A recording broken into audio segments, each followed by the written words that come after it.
Assalomu alaykum. O'ziga yaxshi ko'rgan narsani birovga yaxshi ko'rmaguncha mo'min bo'lmas ekanda inson. O'zimiz haliga o'tgan bir mavzuda aytgandim. Davlinamiz yo'q, Xudoga shukr. Sahrimiz yo'q degandim. Buni sabablaridan bittasi ham qon oldirib turaman. Payg'ambarimiz sollallohu alayhi vasallamdan sunnat bizga hijoma qildirib turish. Shu tez hijoma qildirib tursak, qon aylanishimiz yaxshi bo'ladi. Yuragimiz yengil ishlaydi. Asosiy narsa shunga bog'liq. Endi haliga aqllilik qildi deb xafa bo'lmaysizlar-yu.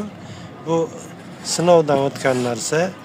O'zim infarkt bo'lganimdan keyin men bilan birga bir xilda infarkt bo'lganlar ko'pchilik o'tib ketishdi.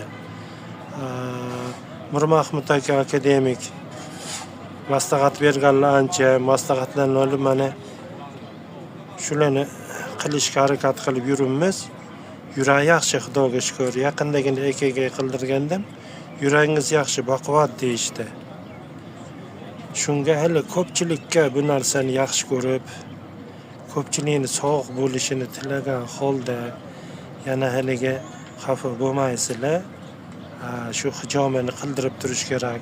Hech yo'q, o'ydagilar agar tomirga tushishi bilsa 100 gram, hech yo'q 50 gramdan boshlab qon olib tashalsa, hijomadan ko'ra qon oldirish foydasi ko'proq.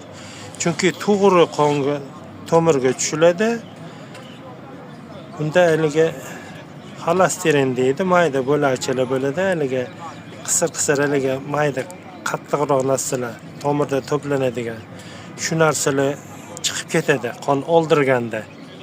Hijoma qildirganda harom qon u bu degan gaplar bor-ku, lekin toza qoningiz hali teri ichaklardan o'tib, haliga tomirlardan o'tib toza qon chiqadi. Toza qon chiqqandan keyin baribir hamma qon qorayadi. Shuni harom qon boshqa deyilaveradi, lekin tomirdan olingani yaxshi bo'ladi. Hammaga Alloh taolo sog'lik, salomatlik bersin. Tan joninglar sog' bo'lsin. Assalomu alaykum va rahmatullohi va barakatuh.